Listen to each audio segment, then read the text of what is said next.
Doctor Shivani वर्या अनन्तरं सुमेधा वर्या च भाषणं कृतवत्यो। प्रथमे सत्रे डाक्टर् कोदाटि विजयलक्ष्मी महोदया प्रकृतिः इति विषयमधिकृत्य उपन्यासं प्रस्तुतवती। तदनन्तरं रामलक्ष्मी वर्या सिद्धिः इति विषयमधिकृत्य व्याख्यानं कृतवती। अधुना मध्याह्नोत्तरं सत्रं प्रचलति, द्वितीयं सत्रम्। अत्र मुक्तिः इति विषयम् आश्रित्य नाग अनिष्का अस्मान् उद्बोधयितुम् उपस्थिता अस्ति। तस्याः परिचयं प्रस्तौमि। I will introduce her. Gurti Naga Anishka, daughter of Gurti Naga Ravi Shankar Kumar and Surya Kumari. She is currently pursuing BBA degree in Bhavans Vivekananda College, Sainik Puri. I am going to extol her merits. She can recite Srimad Bhagavad Gita 18 chapters with meanings, and she is her tutor is her father himself. Her inspiration is Abdul Kalam and freedom fighters. She gave 300 plus performances on various platforms. Received so many awards like the Partha Puraskaram, Bhagavad Gita Ratna Award. Stood first position. Recited Bhagavad Gita. Next, secured first position in the recitation of Srimad Bhagavad Gita conducted by Tirumala Tirupati Devasthanam. Won first prize in the recitation of Srimad Bhagavad Gita conducted by Arya Samaj Uppal. Participated in national level competition as a part of social science exhibition conducted by Kendriya Vidyalaya Sanghatan. Stood in first position in recitation of Bhagavad Gita in both states of Telangana and Andhra Pradesh. Special TV program Bala Gita Vadanam. Interview with Sadguru Sri Paripurnananda Swamiji on 29th April in Bharat Today television channel. Doordarshan program. She participated in the Doordarshan program called Gita Ganam on Bhagavad Gita. Asmin Satre Asman Udbodeyatum Matra Anishka Gurti is present. On behalf of all the audience, learned audience members, Swagatam Yaharami, I extend a warm welcome to you.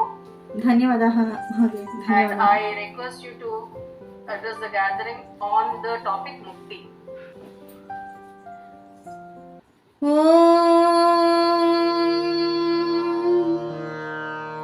एकदन्ताय विद्महे वक्रतुण्डाय धीमहि तन्नो दन्तिः प्रचोदयात्।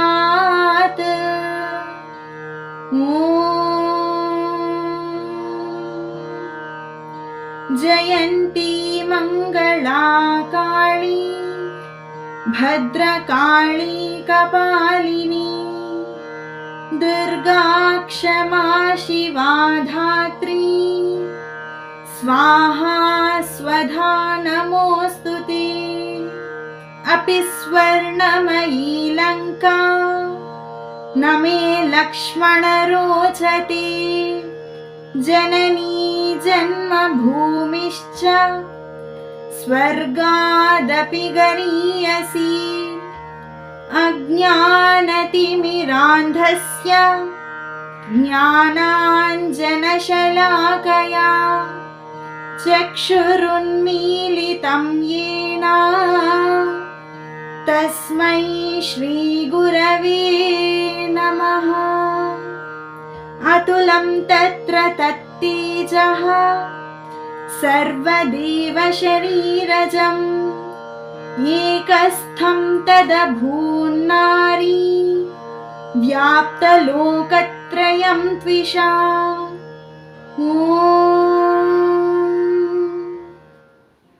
Namaste everyone, respected dignitaries, elders and all the audience. Today I feel fortunate to be a part of such a great program and to be one among the great women scholars who are excelling in their respective fields and guiding all of us with their wisdom. My pranams to all the esteemed speakers. Now I am going to speak on the theme given to me, that is Mukti. यत्रो परमते चित्तं निरुद्धं योगसेवया यत्र चैवात्मनात्मानं पश्यन्नात्मनि तुष्यति.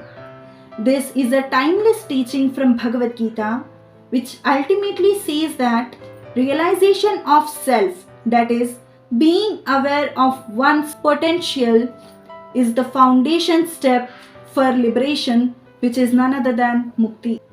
Before speaking about women empowerment, it is important to understand what liberation truly means. Liberation is the condition of having freedom, independence, and the ability to decide one's own path. It is not just an external aspect but is the internal awakening of the self as well. What is self awareness? What is internal awakening of the self?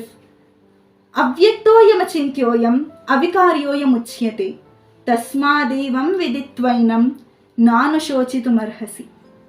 This profound teaching from Bhagavad Gita says that our true self is stable and is always unaffected by external situations. When a person understands this, fear, guilt, and self-doubt will decrease, leading that individual to realize internal divinity, strength, and purpose. This clarity about the self facilitates the perception of intellectual liberty in a woman and thus builds confidence, enabling them to face challenges with resilience on their path to success.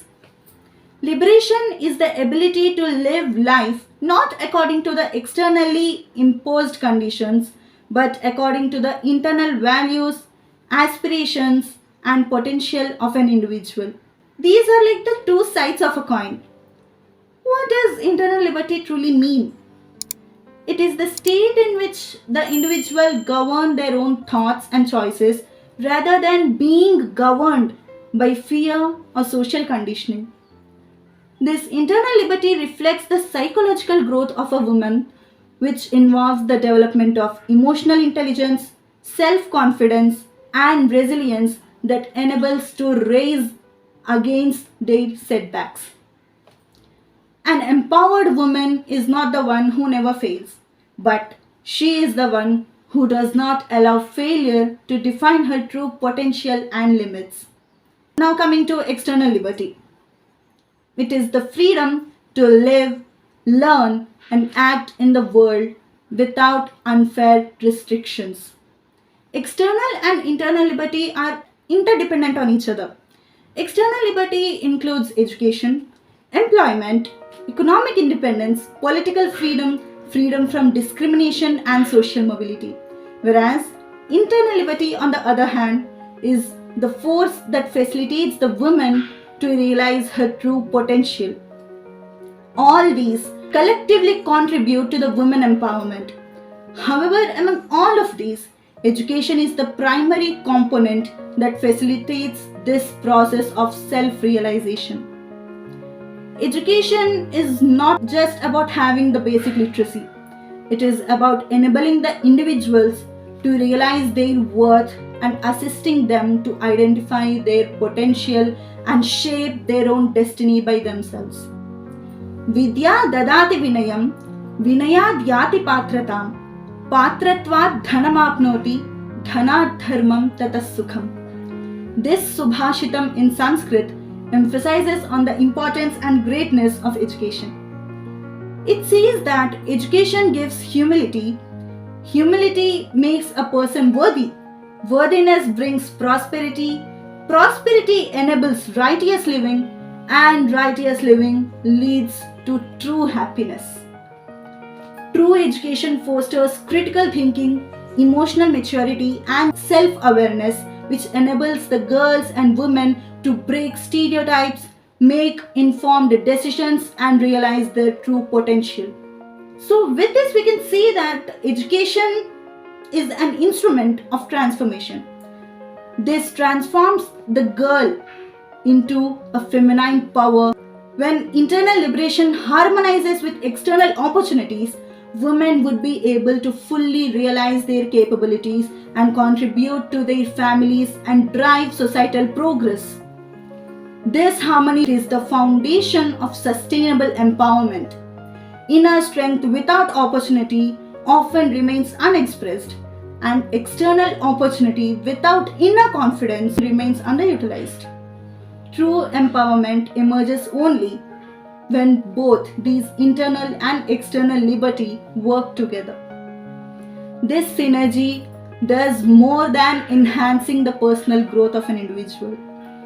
This fuels women led development by creating a virtuous cycle in which empowered women invest in education, innovation, economic growth, ethical leadership, and social equity for future generations. Societies that recognize this would move away from women centric welfare towards the women led development, women led progress.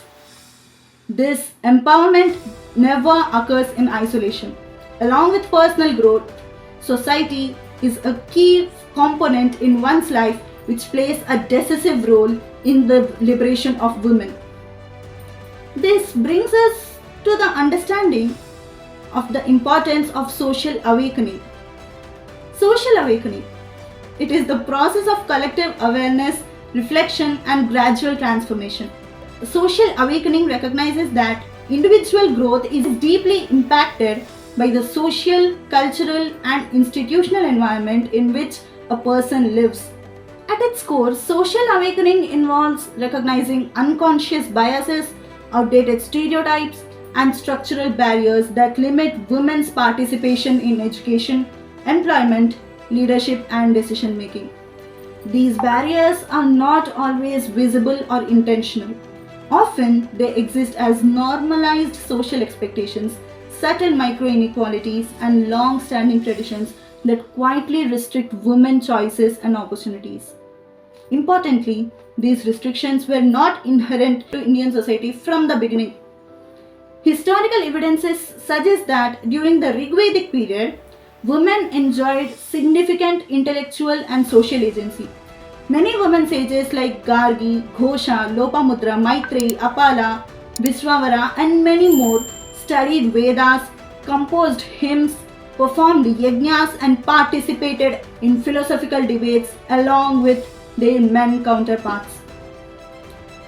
Their presence reflects an early recognition of women's intellectual freedom and internal liberty. As history progressed, women continued to demonstrate their leadership and administrative capabilities. Rulers such as Razia Sultan, Rani Jindan Kaur, Rani Lakshmi Bai, Rani Rudramadevi, and many more have governed the kingdoms, led armies, and made strategic decisions during the times of political uncertainty. Their lives clearly show that when women accessed external liberty, political authority, education, and institutional space, they governed with competence, vision, and resilience. The 19th and early 20th centuries marked another decisive phase. Indian women reformers played a transformational role in challenging social evils, promoting education, and redefining women's status in society.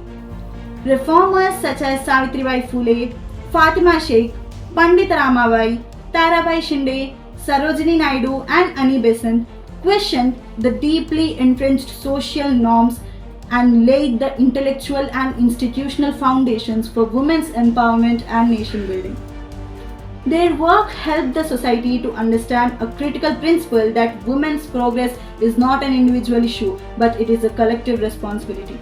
In India, women constitute nearly half of the population, thus making inclusive development as the crucial component that drives towards the goal of Viksit Bharat 2047. Building on this understanding, social awakening today requires active participation from families, schools, workplaces, communities, and institutions. It involves creating supportive, respectful, and inclusive environments and encouraging girls to pursue higher educations, respecting their choices, and ensuring safe and dignified workplaces. Ultimately, social awakening is about evolving together. It creates an enabling environment where women are encouraged to exercise both internal liberty, that is, freedom to think, choose, and aspire, and external liberty, which involves freedom to access education, work, and public life. When such an inclusive environment exists, development benefits not only individuals but it will also help in collective growth of the society. One of the most significant outcomes of social awakening is freedom from limiting conditions.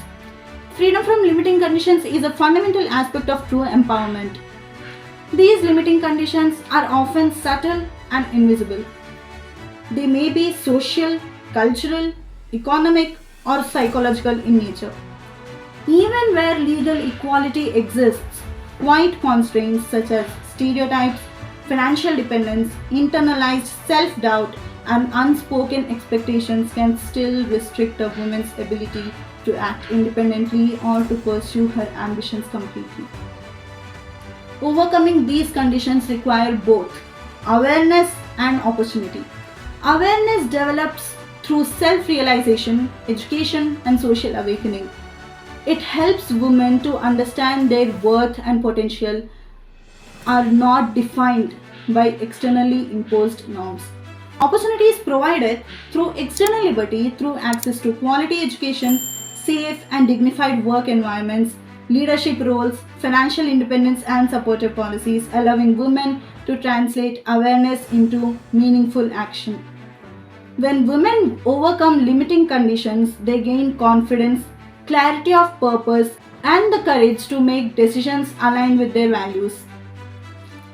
यदा स्त्रियः सङ्कीर्णपरिस्थितिभ्यः निवर्तन्ते तदा तेषाम् आत्मविश्वासः उद्देश्यस्य स्पष्टता च वर्धते येन स्वमूल्यानुसारं निर्णयं कर्तुं साहसं जायते. True liberation for women is multidimensional. It begins with freedom from poverty, ignorance, violence and exploitation. Poverty restricts access to education, healthcare and opportunity, often forcing dependency on women. Recording in progress. Freedom from ignorance enables informed decision making and awareness of rights. Freedom from violence allows women to live without fear, while freedom from exploitation ensures fairness and dignity in economic and social participation. Overcoming them allows women to exercise agency, express themselves authentically, and pursue aspirations aligned with their inner values. Freedom of expression, freedom to learn, freedom to work, and freedom to choose one's life path together form the pillars of dignity. Yet these freedoms are meaningful only when they are accompanied by the confidence to act according to one's values. This ensures that women do not merely possess opportunities but are able to utilize them fully. Empowerment begins early in life, and the family plays a foundational role in shaping attitudes, confidence, and values among the young children. Encouragement, guidance, and trust during childhood helps the girl to recognize her ability and to develop resilience since the very young age. Families that allow children to express opinions, take responsibilities, and to explore possibilities lay the ground for lifelong empowerment of them. However, empowerment cannot rest on family alone. Society, institutions, and workplaces must provide equal opportunities, safe environments, and inclusive systems. Policies, mentorship programs, and community initiatives help remove barriers and create pathways for women's participation in leadership, entrepreneurship, and in decision making. Empowerment is most effective when responsibility is shared. Families, educators, employers, and policymakers must recognize that fostering women's growth benefits everyone. Shared responsibilities amplifies the impact of education, internal liberty, and social awakening, leading to women-led development which drives sustainable progress. The empowerment of women is not just limited to her. It also multiplies because the confident and capable woman positively influences families by prioritizing education, health, and emotional well-being. At the community level, women's participation strengthens governance, social cohesion, and inclusive development. And at the national level, women-led growth contributes to innovation, ethical leadership, and economic resilience. In present times, President Draupadi Murmu, IPS Officer Kiran Bedi, Colonel Sophia Qureshi, Wing Commander Vyomika Singh, Philanthropist Sudha Murthy, Classical Dancer Sudha Chandran, Captain of Indian Women Cricket Team Harmanpreet Kaur, and many more have proved that if women is liberated from the restrictions, then she can achieve historic milestones and can lead the nation towards progress. On a national scale, women's empowerment is not merely a social idea. It is the strategic necessity for the economic growth, ethical leadership, and sustainable development. Women's participation in various spheres of society will lead the nation building process and societal progress with greater stability and efficiency.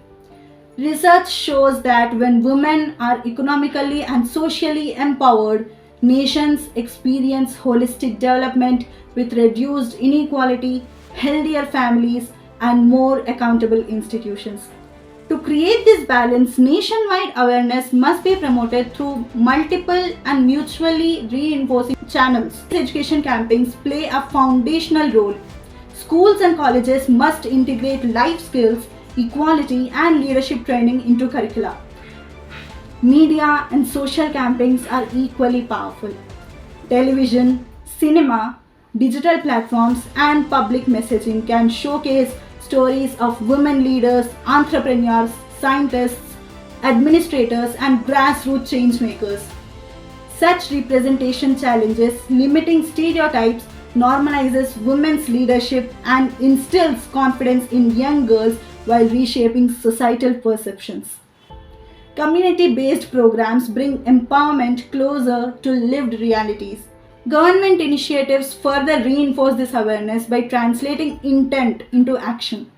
Programs such as Beti Bachao Beti Padhao, PM Matru Vandan Yojana, skill development missions not only expand access to education and livelihoods but also signal a national commitment to recognizing women's rights, capabilities, and leadership potential.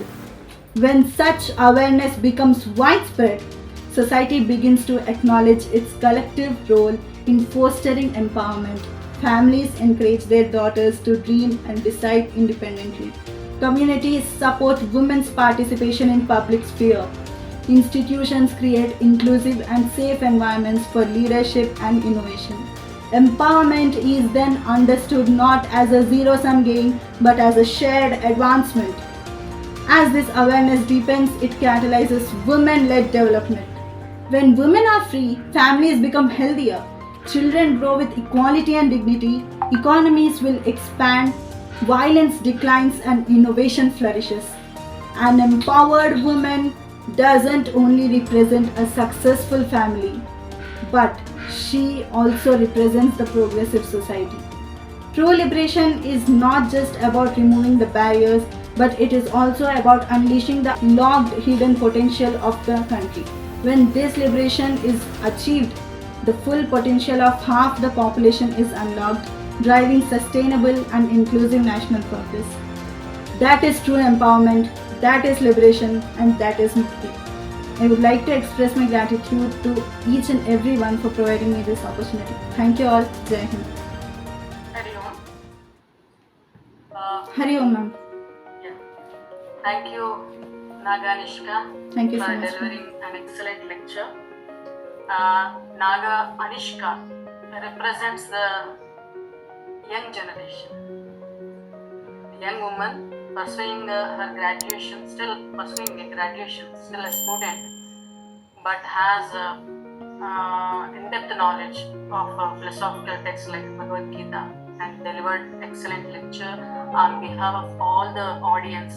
I appreciate her, congratulate her, and wish for her bright future. She contributed a lot to this webinar. Thankful to you again. Naga Anishka, తను పాపం ఎన్ని గంటల సమయాన్ని వెచ్చిస్తుంది. సాధారణంగా విద్యాభ్యాసం చేసేవాడికి అంత సమయం దొరకదు. వేరే కళలు చదవడం, కళలు నేర్చుకోవడానికి, ఇలాంటి భగవద్గీతను అధ్యయనం చేయడానికి సమయం కేటాయించడానికి పర్మిట్ చేయదు ప్రస్తుతం ఉన్న షెడ్యూల్, ఎడ్యుకేషన్ షెడ్యూల్. అలాంటిది ఆ అమ్మాయి తండ్రి శిక్షణలో 700 శ్లోకాలని కంఠస్థం చేయడమే కాకుండా ఇలాంటి ప్రవచనాలు ఇవ్వడానికి కూడా సమర్థరాలయ్యింది. అలాంటి యోగ్యతను పొందింది.